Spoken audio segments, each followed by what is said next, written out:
Estamos de volta com a última rodada deste bloco do sábado de manhã, onde falaremos do tratamento da endometriose nesse período da infância e da adolescência. Para contribuir para esse debate, alguns debatedores já conhecidos de vocês participaram das rodadas anteriores, não vou reapresentá-los, mas eu tenho o prazer de apresentar 3 novos debatedores. À minha direita, Juliana Domingues, fisioterapeuta especializada em fisioterapia pélvica. Vai trazer bastante contribuição para esse debate. Ao meu lado, o Felipe Takatsu, que também é fisioterapeuta especializado em osteopatia e que também vai abordar lados importantes no tratamento e na abordagem da dor dessas meninas ainda na idade jovem. E a doutora Alexandra Raffaini, que está aqui à minha esquerda, que apesar de ser uma médica anestesionologista de formação, ela é médica da dor. Ela é uma parceira fundamental para ajudar os demais profissionais da saúde no manejo da dor, principalmente das pacientes que evoluem com dor crônica. E aí existe essa especialidade que trata somente da dor. Então esse debate vai ser muito rico para falarmos de todos os aspectos do tratamento. Antes de iniciar a rodada de debates, eu vou trazer aqui algumas respostas. Primeiro, lembrando que as enquetes para essa rodada sobre tratamento já estarão disponíveis em breve na plataforma de vocês e já podem responder, porque no final falaremos dos resultados dessas enquetes. E temos também algumas reações que vocês estão demonstrando ao longo das apresentações. Então, bastante curtidas, carinhas de amei, decolou, parabéns, o pessoal está feliz aí, dando risada.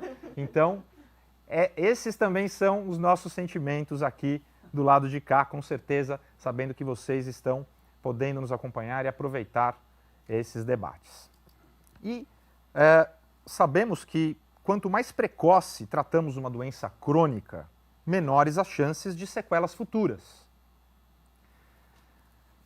Será hora de repensar o tratamento da endometriose na mulher jovem e tratar mais precocemente também? Isso vai ser muito importante nesse debate de agora. A primeira pergunta que eu trago, eu começo com a Cris Salles, nutricionista. Cris, o estilo de vida ele tem um papel importante no cuidado de pacientes com endometriose, como já falamos anteriormente. Seja para ajudar nos sintomas, seja para reduzir os fatores influenciadores. Como incentivar e gerar reais mudanças nas adolescentes? Como a gente já mencionou anteriormente, o ambiente em que esse adolescente, a criança no início que a gente estava falando, né, e depois o adolescente está inserindo, ele vai influenciar muito. Não é hábito tanto do brasileiro, das escolas brasileiras, embora algumas tenham isso, de ensinar o que os alimentos contêm e o que eles podem trazer de benefícios para a gente. Um dos pontos principais do adolescente saber a importância de todos os aspectos, quando a gente fala do estilo de vida, né, que a gente inclui também a alimentação nisso. Ele ter o conhecimento de formas de preparo, de formas que ele pode ter aquele alimento de uma maneira que possa lhe trazer coisas positivas, é uma das maneiras que a gente dispõe de tentar ajudar esse paciente e de tentar inserir a consciência do que esse hábito de vida, do que esse estilo de vida, incluindo a alimentação, pode trazer em termos de benefícios para ele. Tanto de maneira pontual, naquela fase de vida em que ele está, quanto de uma forma também ao longo da vida, do progressivo, pensando também na questão de longevidade também. Esse é um dos pontos que a gente pode marcar e que é fundamental que aconteça, né?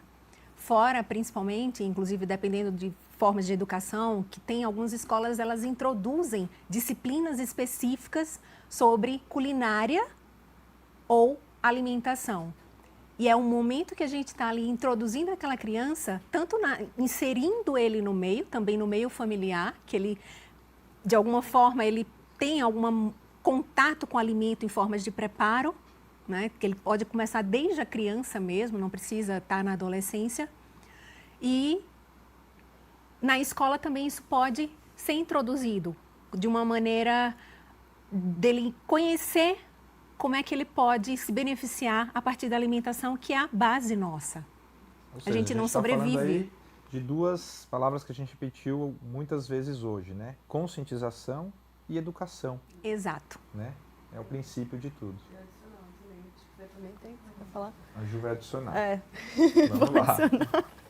Gente, eu pensei muito sobre isso antes da gente vir para o debate. Eu não sei se vocês já ouviram falar daqueles acampamentos que pacientes diabéticos tipo 1, que é aquele diabetes que surge no início da infância, as crianças e adolescentes vão para esses acampamentos e lá é ensinado tudo, é ensinado sobre a doença, como aplicar a insulina, contagem de carboidratos, e por que não, vendo que a endometriose também é uma doença crônica e também aparece na infância, por que não a gente ter projetos como esse, por exemplo, né, de fazer o entendimento do próprio corpo, explicar sobre a doença, por que aquele tipo de alimento é melhor para aquela mulher do que o outro, né, qual que é a diferença entre os tipos de alimento, então tratar o corpo como um templo mesmo, mais do que um repositório de lixo. Muitas vezes a gente come muita coisa que a gente nem sabe de onde vem.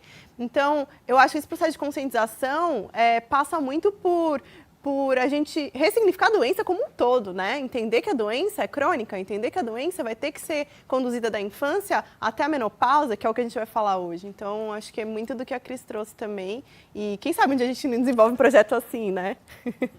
Maravilha.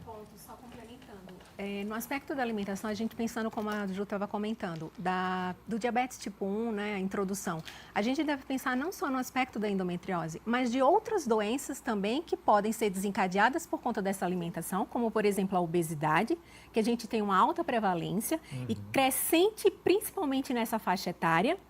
E a gente sabe, voltando para o anterior também, das questões de menarca e de introdução anterior, né, de alterações hormonais.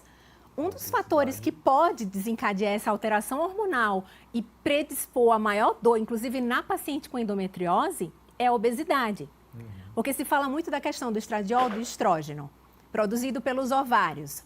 Mas um dos pontos que a gente tem também, o tecido adiposo é um dos pontos do nosso corpo que também produz esse estradiol e que vai desencadear também alterações hormonais, tanto para o início, que pode estar relacionado também com essa menarca precoce, quanto depois na vida adulta ou posteriormente, até mesmo na menopausa. Essa maior presença do estradiol, do estrógeno, presente por conta do maior conteúdo de tecido adiposo, né? Então, se a gente começa a pensar também, essa alimentação, a gente tem que pensar de uma maneira global. E não simplesmente, como foi mencionado anteriormente, pensar na endometriose ambulante. Mas na mulher, na criança, na adolescente, na idosa que tem essa doença, na pessoa, e que ela não é a endometriose. Ela tem um complexo amplo que a gente precisa ver e entender. Porque a partir do momento que a gente focar exclusivamente na endometriose, a gente perde tudo o que está do lado e não vai conseguir tratar de maneira correta essa criança. Né, Cris? Exatamente. Excelente ponto aqui que você trouxe. É muito importante. E aí, falando em tratamento, é sempre importante a gente olhar de forma integral e é por isso que essa roda de debate está composta de diferentes especialistas. Na sequência, eu trago uma outra questão importante relacionada ao tratamento. Essa vai para você, Tommy. Uma das formas mais consagradas de controlar os sintomas e tentar controlar a progressão da endometriose é o bloqueio hormonal. Mas muitas pacientes iniciam anticoncepcionais sem ter o diagnóstico da endometriose ou a suspeita e só terão o diagnóstico na vida adulta, bem tardiamente, por vezes em fases bem mais avançadas, por mascarar os sintomas. Quando que o anticoncepcional é positivo e quando ele pode ser negativo para essas pacientes?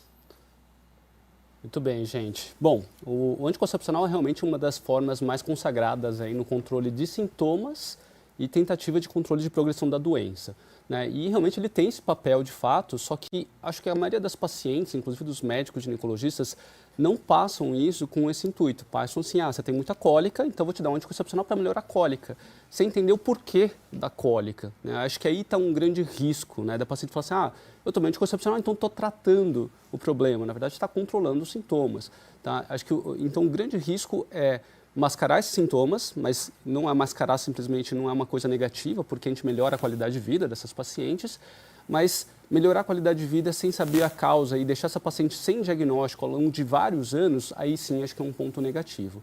Outra coisa a considerar também, né, seriam os potenciais efeitos colaterais para essas pacientes. Então, anticoncepcionais e tratamentos hormonais podem vir acompanhados de efeitos colaterais, às vezes mais significativos para algumas pacientes, né? E aí também a importância de fazer isso orientada por um médico ginecologista, porque eu vejo muitas pacientes falando assim, eu vi minha amiga tomando tal anticoncepcional, tal remédio, então eu decidi tomar também, né? Assim como a gente tem boas indicações, também temos contraindicações. Então, gente, assim, não acho que o anticoncepcional e o tratamento hormonal é um vilão nesse aspecto, tá, gente? Eu acho que tem muita gente que encara o hormônio como uma coisa muito negativa. Ele pode ser muito negativo para algumas pacientes de fato, mas para a maioria das pacientes ele vai trazer benefícios também, dependendo da fase da vida e, obviamente, se não houver contraindicação. Então, ter parcimônia nessa indicação e também olhar muito bem para a causa, né, para a causa base, né, e não simplesmente dar por dar porque isso melhorou e então está tudo certo, não prossegue, não progride na investigação. Acho que você falou muito bem, Tomi, e eu reforço e destaco que é isso.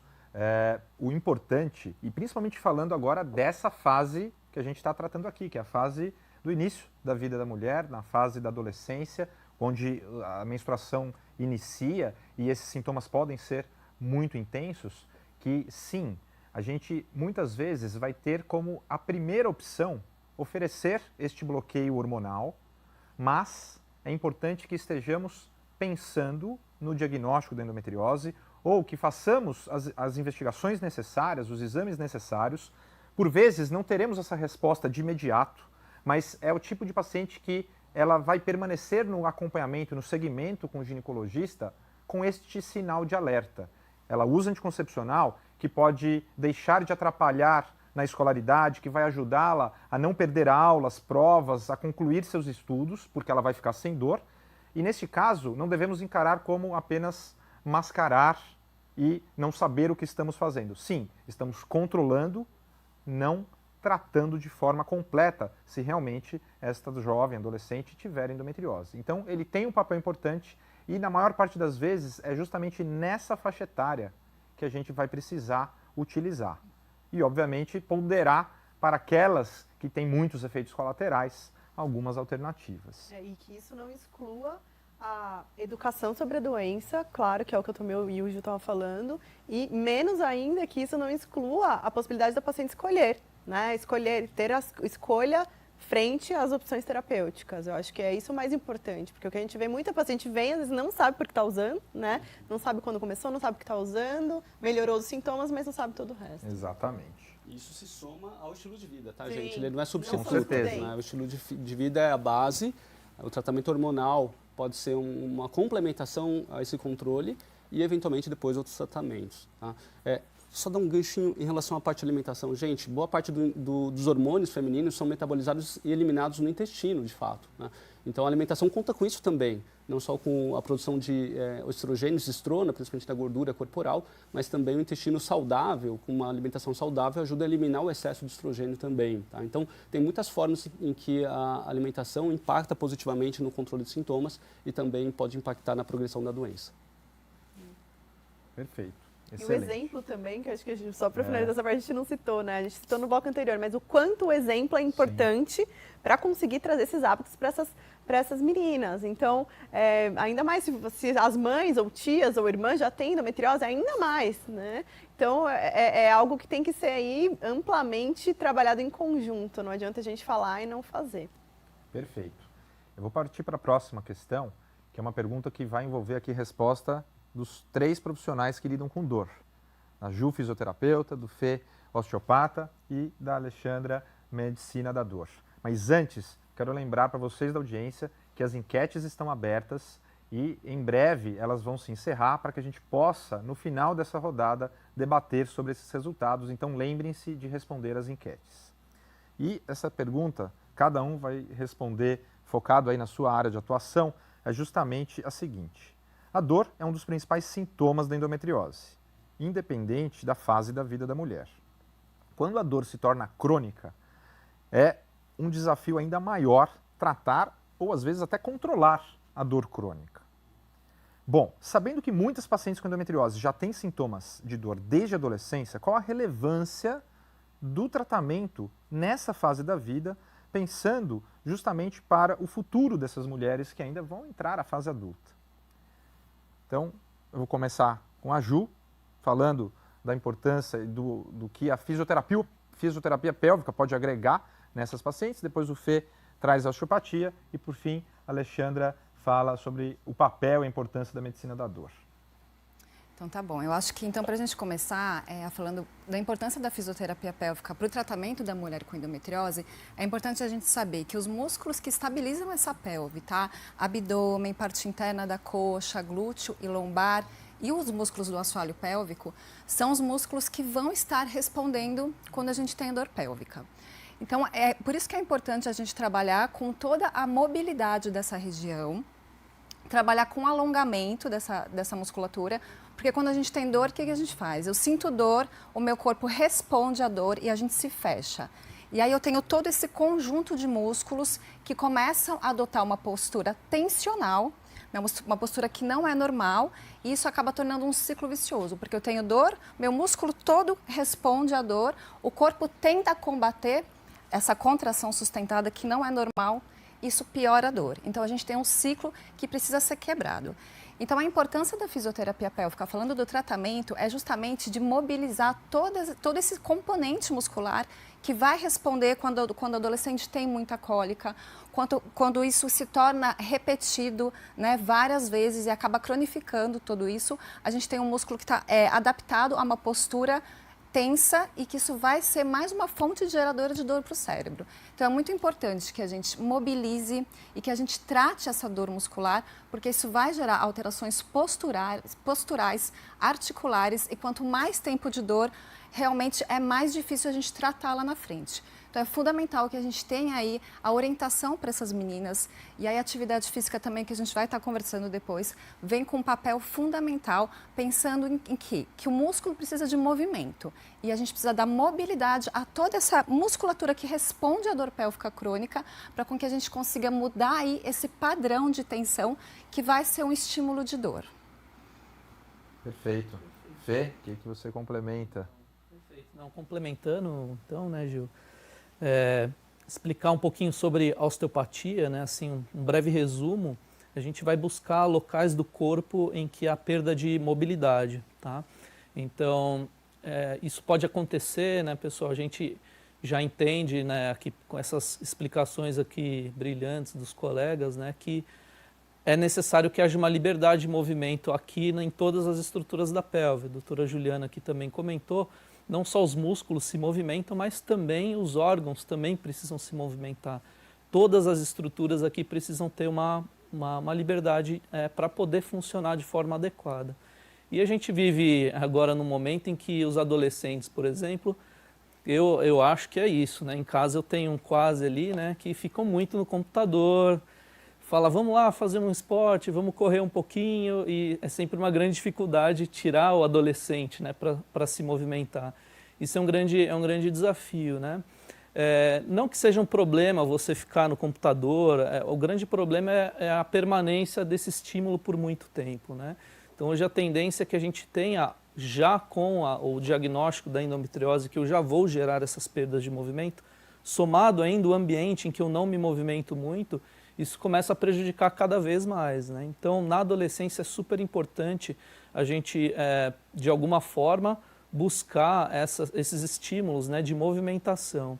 Temos alguns pacientes em comum aqui, acho que tem uma especificamente aqui com a doutora Alexandra, em que eu sugeri, por exemplo, que ela ligasse uma televisão ali, já que ela gosta de televisão, e botar um vídeo de uma dança ali para ela dançar em frente à televisão. Então, a gente precisa de muita criatividade nos dias de hoje, né, para entender formas de um adolescente, ou seja, até mesmo de um adulto, né, para se movimentar. Especificamente sobre a osteopatia, existem pontos-chave em que, às vezes, essas movimentações não sejam suficientes, e aí a osteopatia entra como um grande contribuinte na avaliação dessa mobilidade articular, muscular e de todos os tecidos do corpo, para ajudar essa menina que já pode, né, tanto agora na adolescência, mais para frente, carregar muitas zonas de perda de movimento. Então, acho que essa seria a parte assim da osteopatia nessa contribuição, tá?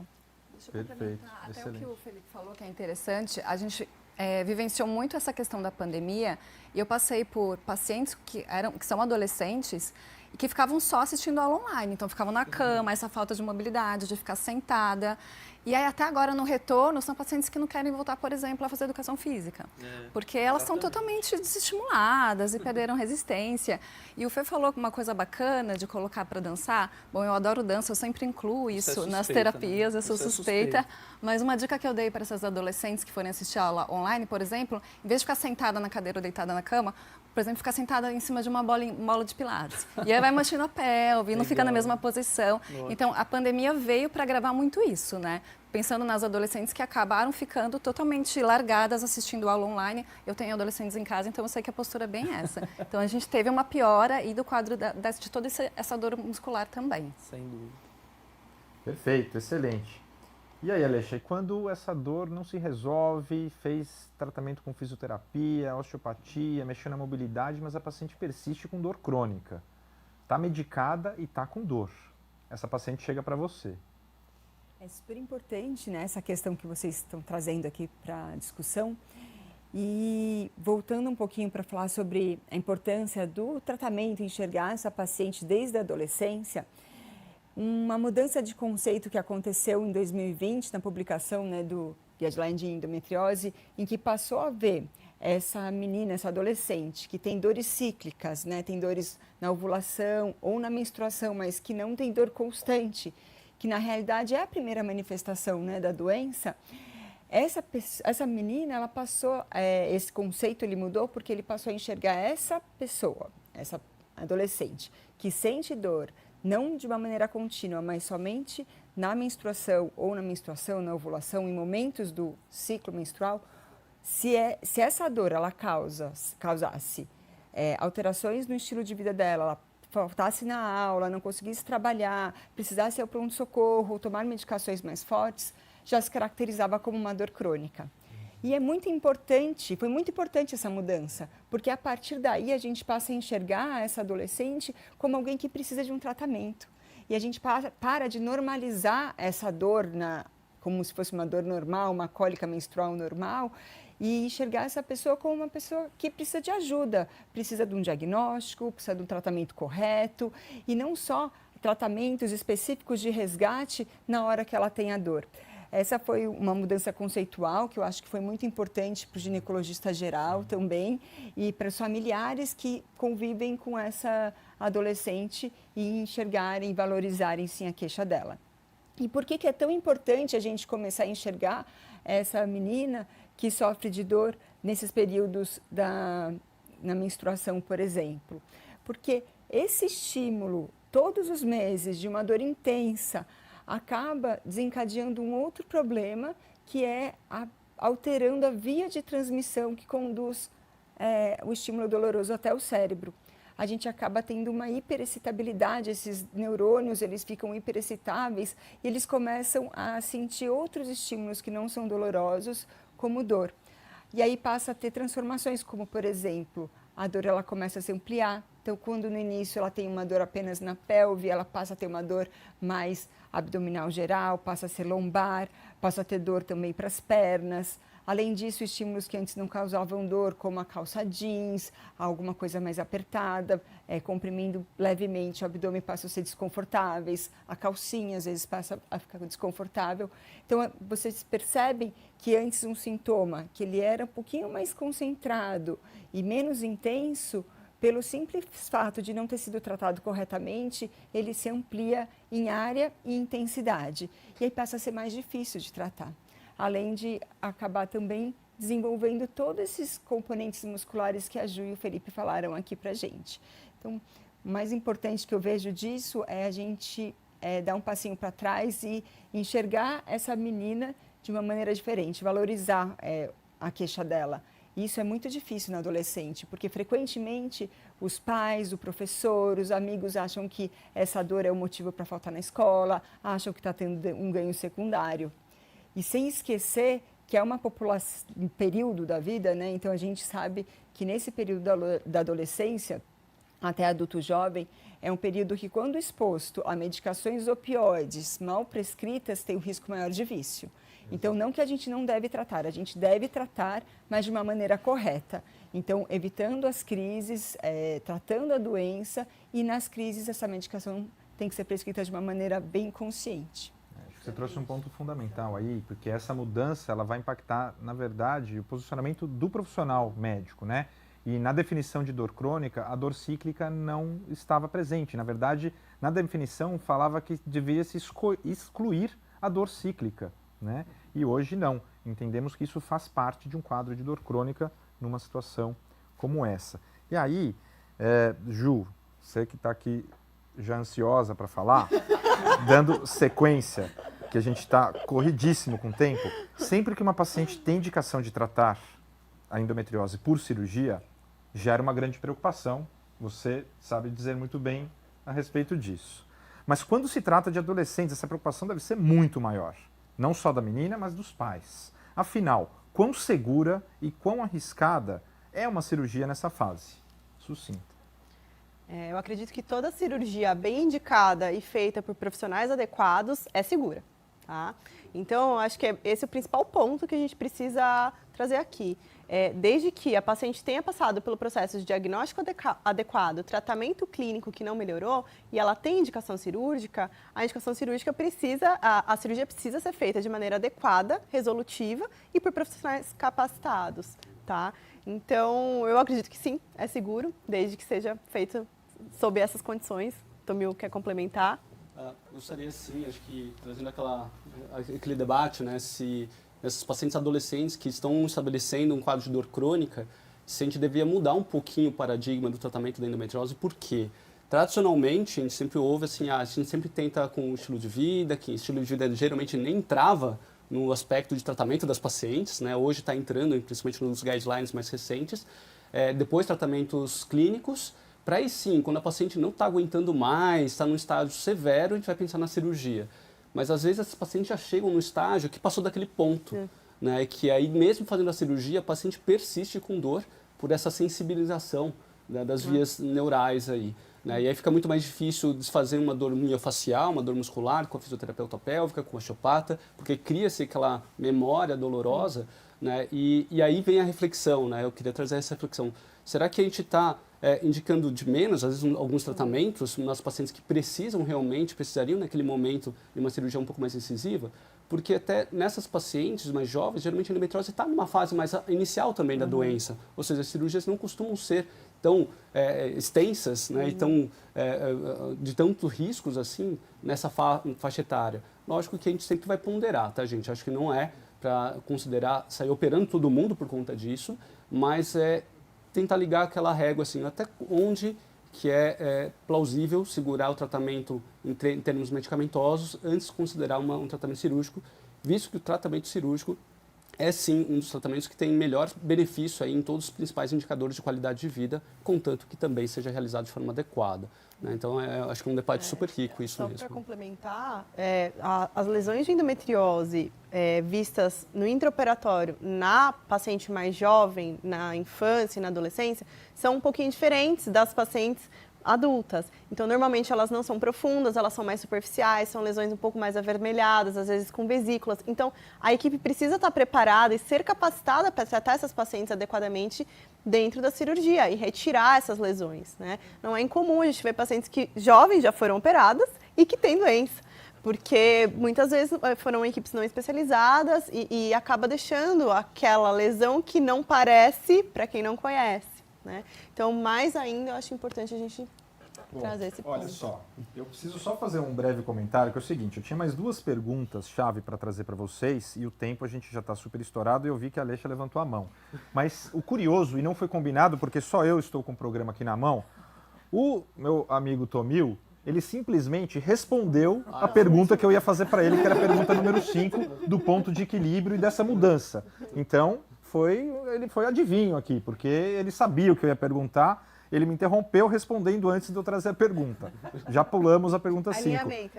E a Ju, ela entrou um pouquinho na resposta da pergunta 6, mas que aí eu vou deixar aberto para todo mundo, que é justamente esse ponto. Ela trouxe a importância de ter uma equipe que saiba lidar com isso, né? E a pergunta 6 vem justamente que é muito comum essas meninas, mulheres, ouvirem diversas opiniões por diferentes profissionais e colegas de profissão, e que isso deixa essas pacientes muito confusas, sem saber a quem realmente ouvir e quais seriam as dicas que poderiam ser dadas às mães, a essas meninas e aos pais, como que lidar com essas informações. Qual informação é a mais correta?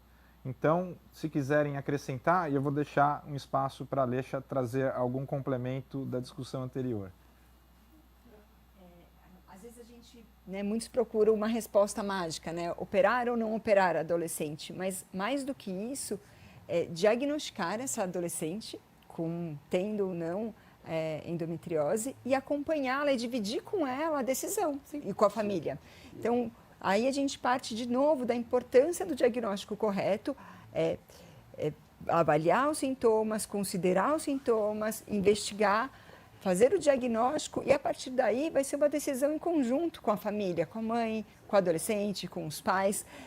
Isso não tem uma resposta mágica, vamos operar ou não vamos operar, mas sim diagnosticar e dependendo da resposta ao tratamento conservador ou não, saber que essa é uma possibilidade ou até dependendo do controle dos sintomas, que pode ser muito bem-vinda mais precocemente.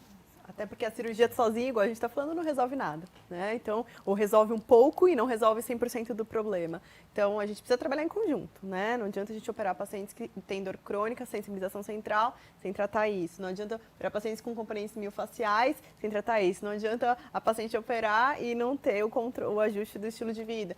Então, acho que fecha, assim. De novo, a gente fala da integração, né? Isso, fala exato. E um dos pontos que a gente tem que pensar também no aspecto de cirurgia específico que a gente está comentando agora, Pensar também no aspecto alimentação, no pré, o durante e o pós-cirúrgico que vai intervir. E ao mesmo tempo no tratamento, tanto antes quanto depois, a gente comentou um pouco aqui da questão de microbiota. A microbiota se fala muito do aspecto hoje, da ligação do intestino-cérebro. E um dos aspectos que está relacionado também com esse aspecto é o ponto inflamação, que pode ser desencadeado exatamente por ter uma maior permeabilidade desse intestino, ele estando de alguma maneira, podemos dizer de uma maneira mais simples, danificado, que são as junções mais abertas das células, que vão permitir exatamente o quê? Que passem determinadas substâncias e que aumentem esse processo inflamatório nessa paciente. Por outro lado, essa paciente também que está com a microbiota e com o tecido intestinal não adequado, ela também está mais propícia a não fazer uma absorção adequada de nutrientes. E a gente pensa no aspecto também do dor, voltando para o tópico anterior. Determinados casos de dor, eles podem ser potencializados a depender de deficiências nutricionais. Um dos pontos que se destaca, por exemplo, de uma vitamina que não é tão difícil de se obter a partir de alimentação, não precisa de uma suplementação de uma maneira mais ampla, a vitamina C. Ela é um dos micronutrientes que já se sabe que quando em deficiência ela pode potencializar dor, quadros de dor. Não só pelo aspecto do estresse, que ela pode estar relacionada diretamente aí, mas também com aspectos de nocicepção. A paciente que tem deficiência de vitamina C, ela está mais propícia a desenvolver quadros de dores. E, ao mesmo tempo, quando a gente atrela determinadas medicações de dor, como, por exemplo, a gabapentina, ela pode ter o seu aspecto amplificado se a gente associa com essa vitamina C. E quando é que a gente vai definir se essa paciente precisa de suplementação ou não? Avaliando essa paciente, que eu volto para o anterior. O nutricionista também tem que estar atento para fazer, ele não vai fazer jamais, não é papel dele fazer diagnóstico de endometriose, mas ele precisa saber o que desencadeia para encaminhar para o profissional adequado, mas cabe a ele fazer o diagnóstico nutricional. Perfeito. E ele precisa estar atento para isso, para trabalhar em todos os outros aspectos que vão ser necessários. Como vocês puderam perceber, não é simples o tratamento. Ele não envolve apenas o uso de hormônio, apenas a fisioterapia, apenas a cirurgia, apenas uma orientação sobre estilo de vida. O tratamento depende de todos esses fatores em conjunto. E só assim a gente tem a possibilidade de alcançar o objetivo, que é trazer qualidade de vida, reverter quadros de dor, evitar a dor crônica e, com a cirurgia, nos casos onde existe indicação, permitir que essa doença não esteja mais lá dentro do organismo, trazendo todos esses problemas inflamatórios. A gente ainda tem 4 perguntas de enquetes que vocês responderam sobre essa rodada de tratamento, que é muito importante a gente trazer aqui as respostas. Então, eu vou já trazer agora para vocês a primeira pergunta, que era se você teve algum tipo de tratamento durante a adolescência. Olha só, pessoal, 92% não, nenhum tratamento durante a adolescência. Sendo que nessa audiência, boa parte, eu imagino, dessas milhares de pessoas que estão nos acompanhando tiveram ou têm endometriose. E 92% não teve oportunidade do tratamento precoce. Apenas 8%. A segunda pergunta é quanto que o uso do anticoncepcional ajudou na qualidade de vida na fase da adolescência. Olha lá que bacana. 23%, a maioria, ajudou muito, mais 20% ajudou de forma moderada e mais 20% ajudou pouco. A gente está totalizando aí 60% respondendo que de alguma maneira ajudou. Outros 20% não ajudou, mas também não piorou, e apenas 17% apresentou piora com o uso do tratamento hormonal. E isso reflete muito do que a gente acaba vendo no dia a dia na prática, né? O tratamento hormonal, ele depende muito da resposta individual e desses outros fatores que a gente estava debatendo aqui. A outra pergunta: quão favorável você é ao tratamento cirúrgico em pacientes adolescentes que têm a indicação médica da cirurgia, que preenchem os critérios e que poderiam se beneficiar da cirurgia? Quase 50% respondendo que seriam totalmente a favor, mais 31% moderadamente a favor, ou seja, totalizando quase 80% aí das respostas favoráveis ao tratamento cirúrgico, uma parcela de 10% neutro e 8% moderadamente contra, ninguém totalmente contra. Por fim, a pergunta de qual o seu maior medo ou preocupação em relação à cirurgia nessa fase da vida. Vamos ver as respostas. Olha lá, 57% respondendo que o maior medo seria não resolver o problema e precisar de uma nova cirurgia. Também algo que a gente vê muito no dia a dia e debate muito isso no consultório. 22%, não um pouco menos importante, riscos associados à própria cirurgia, e aí acho que a importância da informação, da explicação, né, de mostrar que quando existe indicação, como a Ju comentou, ela pode ser segura, independente da idade. 14% não tem medo e uma minoria aí com medo da dor pós-operatória e da anestesia. Posso fazer um comentário? Claro. É interessante que ali você vê, né, não resolveu o problema e a necessidade de uma nova cirurgia. Mas a gente tem que pontuar aqui que muitas vezes quando a dor persiste após a cirurgia, não significa que o paciente tem indicação de reoperar. Exato. Se ela foi uma cirurgia bem realizada, em que conseguiu retirar todas as lesões de endometriose, talvez o tratamento que esteja faltando é o tratamento fisioterápico, o acompanhamento nutricional, ou, por exemplo, tratamento com um especialista em dor, mas que nem sempre é uma nova indicação de cirurgia. Perfeito. Eu vou trazer 2 perguntas da audiência, lembrando que são várias as perguntas que estamos recebendo da audiência. Essas perguntas, eu já disse, estão armazenadas no nosso sistema e nós vamos responder com todo esse time todas essas perguntas durante o evento e principalmente após o evento, e vocês receberão essas respostas. Mas agora eu trago uma primeira pergunta e essa pergunta vai ser para a Ju e para o Felipe. A pergunta é da Hortência Bento Gama.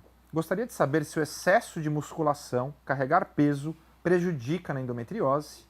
E no caso dela, que ela tem endometriose profunda, ela faz academia diariamente. Excelente pergunta. Muito boa pergunta, Hortência. Temos 2 grandes especialistas para respondê-la aí. Eu posso Rapidinho, iniciar, 1 Fê? minuto Tá cada bom. um, por favor. Então tá bom, isso é super importante porque as pacientes chegam muito ansiosas perguntando, Ju, quando que você vai me liberar para atividade física? Ju, quando que eu vou poder fazer? E o mais importante, e de uma maneira bem simples, pensando que se a gente tem pontos de tensão na musculatura, envolvendo essas musculaturas que respondem à dor, e eu gerar um estresse, um esforço maior nessa musculatura, eu tenho a piora da dor. Tá? Então, por exemplo, a paciente que refere dor, cólicas intensas, e eu palpo a musculatura aqui da região abdominal, eu palpo, ela sente dor. E a gente faz até um teste juntas, porque isso é interessante que elas percebam. Eu falo, então, finge que você vai fazer um abdominal curtinho. E ela fala, ai, Ju, piorou a dor. Essa paciente, ela não tem indicação, no momento, de realizar atividades que exerçam maior estresse em cima dessa musculatura. Então, isso vale para a musculação. Isso não quer dizer que a paciente vai ficar sem realizar atividade física. A gente adapta esses exercícios, porque é interessante que ela realmente faça atividade física. Mas se ela realizar aí um excesso de força em cima de um músculo que já está com dor, a gente acaba tendo a piora da dor. Tá? Então, é importante o momento certo de indicar a atividade física e principalmente a modalidade certa, para que a gente consiga ter os ganhos e os benefícios da atividade física e não a piora do quadro de dor. Então, por isso que é importante avaliar aí como está todo esse componente muscular antes de indicar a atividade física e maneirar com certeza no peso também. Fê, fui rápida. Que sua visão acrescenta aí, Fê. Perfeito. Acho que um ponto super importante, isso não só para musculação, né? Mas tem uma palavrinha-chave aí que é graduar a carga. O que é isso? É progressão mesmo. Eu não posso começar carregando lá 50. Não, começa ali um pouquinho, veja como que seu corpo se comporta e vai aumentando progressivamente. Eu diria que assim, carregar o peso não mudaria a doença em si, tudo bem? Mas eu acho que tudo que a doutora Juliana comentou, perfeito. Se eu tenho um músculo já disfuncional e eu coloco ele sobre muito estresse, com certeza isso vai prejudicar na resposta muscular e, por consequência, isso pode aumentar também um quadro de dor. É importante também, independente também da atividade física, eu verificar o gesto que está sendo realizado nessa atividade.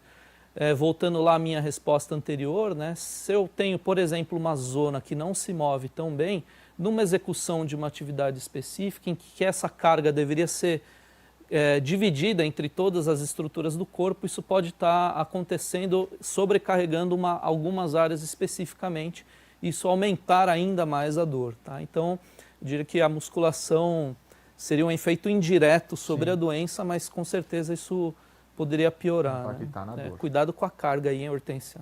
Exato. 15 segundos. Só queria ressaltar o quão relevante e quão frequente é dor miofacial, dor da musculatura nas pacientes com endometriose e dor crônica. Tá? É super frequente e se você tem dor contínua ou deflagrado por esforço, provavelmente tem um componente miofacial aí, então tem que procurar especialistas. Quase 100%. Perfeito. E uma segunda pergunta vem da Eveline Rodrigues. Estou seguindo uma dieta anti-inflamatória e hábitos saudáveis e conseguindo um resultado satisfatório pela ressonância magnética no acompanhamento. É possível pensar em suspender os hormônios orais? 30 segundos, Ju. Excelente pergunta. Gente, as coisas não são excludentes. Eu adoro falar isso, porque elas precisam. O tratamento é individualizado e não excludente. Fazer estilo de vida, ajustar estilo de vida, não exclui eventualmente um uso hormonal e não exclui eventualmente uma cirurgia e não exclui eventualmente uma fisioterapia ou uma medicina da dor. É um tratamento multidisciplinar. Tá? Então essa decisão tem que ser tomada em conjunto com a equipe que te acompanha. Se você quiser parar hormônios por qualquer motivo que seja, efeitos colaterais ou quer engravidar, enfim. Mas é muito importante deixar claro que as coisas andam em conjunto, juntas, sempre. Tá bom? Excelente. Pessoal, apesar dos 15 minutinhos de atraso, estamos encerrando esta quinta rodada e com ela o bloco 1 da infância e da adolescência. Agora, teremos uma breve pausa para almoço de todas vocês que estão nos acompanhando. Então, 1h30, iniciaremos o bloco 2, que tratará dos desafios da endometriose na idade adulta. Hoje, tratando especificamente dos aspectos da qualidade de vida, da dor e de como lidar com isso. Eu queria, primeiro, agradecer a todos os participantes, a vocês da audiência. Tivemos aqui a informação que foram milhares ao longo desse primeiro bloco na manhã de sábado. Agradecer a todos os participantes dos debates que estão aqui ao meu lado nessa rodada, que estiveram nas rodadas anteriores. Vocês fizeram toda a diferença para o nosso público. Agradecer também, especialmente, nossos patrocinadores, que vão aparecer aí na tela. Os patrocinadores Platinum, a Lira Clínica, Alta Diagnósticos, Hospital 9 de Julho. Nossos patrocinadores Ouro, Johnson & Johnson. Patrocinadores Prata, a Illumine Clinic, o Alandiol Cannabidiol. E aos patrocinadores Bronze, que também foram muitos. Vida Bem-vinda, Contimed, Dr. Paulo Bianchi, Dr. Leandro Accardo, Clínica Isabela Franco, Dra. Lilian Fazion e Chamier. E o apoio da Higienomics. Sem vocês, esse evento não poderia acontecer. Então, nosso agradecimento especial a todos esses parceiros, apoiadores e patrocinadores. É isso aí, pessoal. Aquela pausa para o almoço, 1h30, estaremos de volta com muitos palestrantes, muitos debates interessantes. Até breve. A minha mensagem para as mulheres que ainda sofrem com endometriose é que não percam a esperança. É preciso acreditar. Quando você está vivendo as dores, você acha que não tem saída. Tem solução, tem luz no final do túnel, dá para tratar, tem especialistas incríveis que podem ajudar nesse tema, que dá para tratar a fertilidade, que dá para ser mãe e que dá para ter qualidade de vida. O companheiro que está do lado da pessoa que passa por esse problema, ele tem que ouvir muito e olhar muito, não com os olhos só de olhar assim, mas os olhos de ver mesmo, compreender o problema, ajudar, auxiliar. É um problema, às vezes, gravíssimo, sério, que impacta a vida das pessoas, mas não desistam. E eu acho que a cereja do bolo para o resultado final é ter pensamento positivo. A endometriose tem tratamento. É importante procurar esse tratamento e acreditar que viver sem dores é possível.